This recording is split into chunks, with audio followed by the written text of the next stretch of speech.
بسم اللہ الرحمن الرحیم۔ السلام علیکم دوستو، ویلکم کرتا ہوں عمران آفیشیل نیوز میں۔ سعودی عرب سے نئی اپڈیٹ کے ساتھ آپ لوگوں کے ساتھ حاضر ہوں، اور حکامہ ہولڈر اور نئے جو ورک ویزے والے ہیں ان کے لیے بہت بڑی خوشخبری ہے۔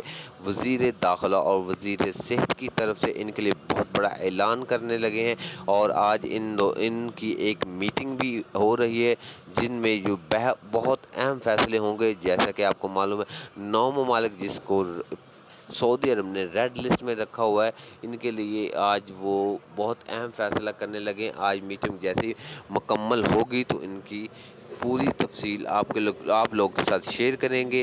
تو میرا بھائی، ویڈیو کی پوری جانکاری کے لیے آپ لوگوں سے ایک چھوٹی سی درخواست کی جاتی ہے، اس چینل کو سبسکرائب کریں، بیل آئیکن کو دبائیں تاکہ اس طرح کی تمام ویڈیو اب تک پہنچتی رہے۔ تو وزیر صحت اور وزیر داخلہ کی طرف سے جو میٹنگ ہو رہی ہے، اس میں یہی فیصلہ ہو گیا کہ پاکستان کے لیے انٹرنیشنل فلائٹ اوپن کی جائیں کہ نہ کی جائیں۔ اگر کرونا کے حالات بہتر رہے تو انشاءاللہ جلد فلائٹیں بحال کر دی جائیں گے۔ یہ میٹنگ جیسے ہی مکمل ہوگی، اس کا کیا رزلٹ سامنے آئے گا، کوئی بھی رزلٹ سامنے آئے گا تو آپ لوگوں کے ساتھ ضرور شیئر کروں گا۔ تب تک اللہ حافظ۔